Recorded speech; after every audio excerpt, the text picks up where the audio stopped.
Hello दोस्तों, क्या आपने श्री रामचरितमानस पढ़ी है या फिर आपने टीवी सीरियल्स रामायण जो आता था वो आपने देखी है।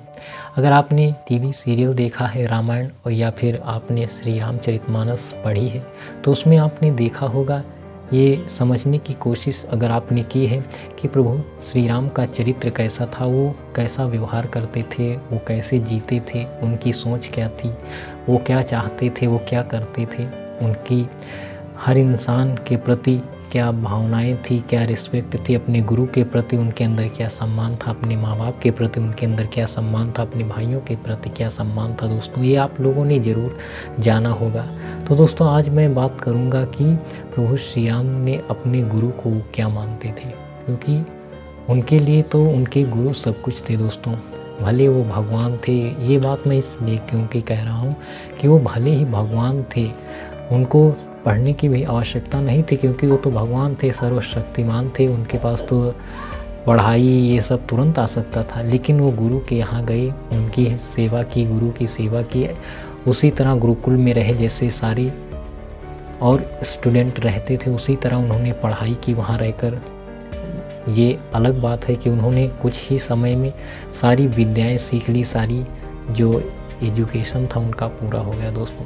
लेकिन उनकी जो गुरु के प्रति आस्था थी, जो विश्वास था, जो अटूट प्रेम था, ये बहुत महत्वपूर्ण है दोस्तों। वो अपने गुरु का कितना आदर करते थे, कोई भी काम करना होता था गुरु की आज्ञा से करते थे, कुछ भी करना होता था गुरु की आज्ञा से करते थे, उनकी आज्ञा के बिना वो कुछ करते ही नहीं थे। लेकिन आज का इंसान है दोस्तों, वो थोड़ा पैसे में बढ़ गया, उसके थोड़ा घर हो गया, गाड़ी हो गया, बंगला हो गया, तो किसी की इज्जत करना छोड़ देता है, वो सबको नीचा समझने लगता है।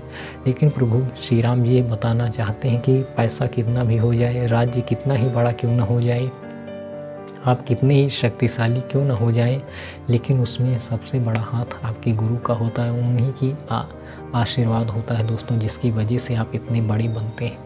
दोस्तों, हर इंसान की कामयाबी के पीछे किसी न किसी इंसान का हाथ होता है, जो खासकर उसके ज़्यादातर टीचर ही होते हैं दोस्तों, जिनकी वजह से कोई इंसान आगे बढ़ता है, कोई IAS बनता है, कोई PCS बनता है, कोई किसी भी क्षेत्र में आगे बढ़ता है, तो कोई न कोई गुरु होता है जो उनको गाइड करता रहता है। लेकिन लोग आज के ज़माने में कुछ समझते नहीं, अगर थोड़ा आगे बढ़ जाते हैं तो बहुत कम ही लोग ऐसे होते हैं जो गुरु की आज्ञा मानते हैं, जो उनका सम्मान करते हैं, जो उनका आदर करते हैं। लेकिन प्रभु श्री राम ये बताने की कोशिश करते रहे कि गुरु क्या होता है, उनकी क्या अहमियत होती है हमारे लिए। कितने भी वो बड़े हो गए, लेकिन वो राजा भी बन गए, लेकिन गुरु की आज्ञा से ही सब कुछ करते थे, उनकी आज्ञा मानकर जो काम वो कहते थे वो करते थे।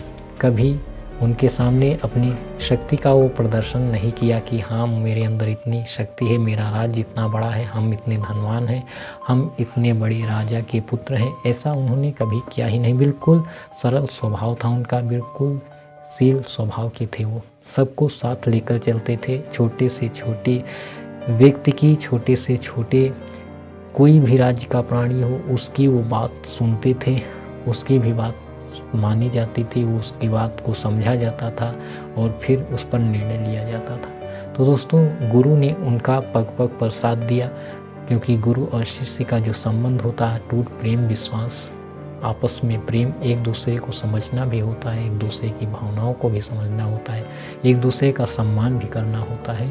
तो आप अगर गुरु है आपका तो बहुत अच्छी बात है दोस्तों, तो उनको आप सम्मान दीजिए, उनके साथ अटूट विश्वास रखिए, और उनको अगर वो आपकी वाकई में आपको बदलना चाहते हैं तो उनका बहुत सम्मान कीजिए दोस्तों, क्योंकि गुरु को भी देख परख के करना चाहिए और आप भी देख परख के गुरु बनाना।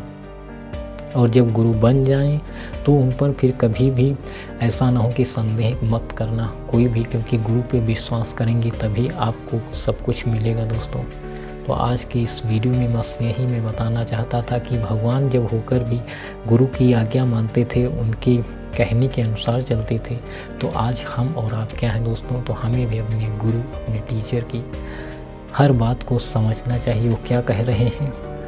आज तो लोग नाराज़ हो जाते हैं, गुरु कुछ कह दें या मार देते हैं तो कई लोग नाराज़ हो जाते हैं।